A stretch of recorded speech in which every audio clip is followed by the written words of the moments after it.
সাংস্কৃতিক নগৰী তেজপুৰৰ গাভৰু শিক্ষাখণ্ডৰ অন্তৰ্গত মাজগাঁও বালিকা প্ৰাথমিক বিদ্যালয়ৰ অনুষ্ঠিত দ্বিতীয় পৰ্যায়ৰ গুণোৎসৱত দুটা বিশেষ অনুভূতিয়ে আকৃষ্ট কৰিলে।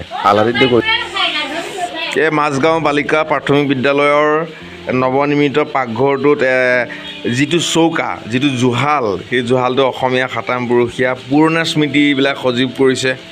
খুব সুন্দৰ পৰিৱেশ আজি গুণোৎসৱৰ দিনা। এয়া জুই জ্বলি আছে, মহা আয়োজন চলি আছে।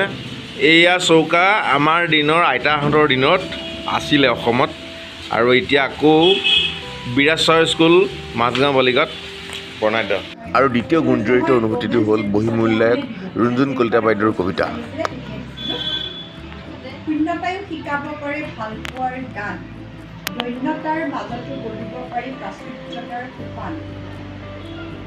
আকাশলৈ চালেই মনলৈ আহে কল্পনাৰ অতীত সীমাহীন বিশালতা, উপলব্ধিৰ বাহিৰত উপঙি থকা আকাশ মানেই নহয় জানো এসাগৰ শূন্যতা।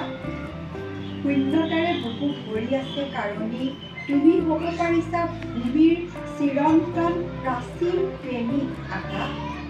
ভূমিৰ দুখত বৰষুণ হৈ কান্দা, ভূমিৰ সুখত ৰ'দ হৈ হাঁহা।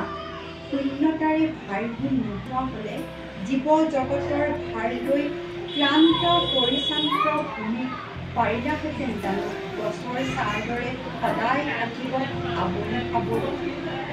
স্পৰ্শৰ অতীত হৈও পাৰিলাহেঁতেন জানো থাকিব এইদৰে যুগ যুগান্তৰলৈকে সাৱটি। সেইকাৰণেই কিজানি বিজ্ঞজনে কয় দুখত ভাৰাক্ৰান্ত হৈ পৰিলে আকাশলৈ চাবা, মনে সকাহ পাব নিজকে বিচাৰি পাবা। খং উঠিলে ভূমিলৈ চাবা, ভূমি যে আমাৰ আই, আশ্ৰয় বিচাৰি পাবা তাতেই। সহজ হ'বা, শান্ত হ'বা আকুল ভূমিৰ মুখলৈ চাই।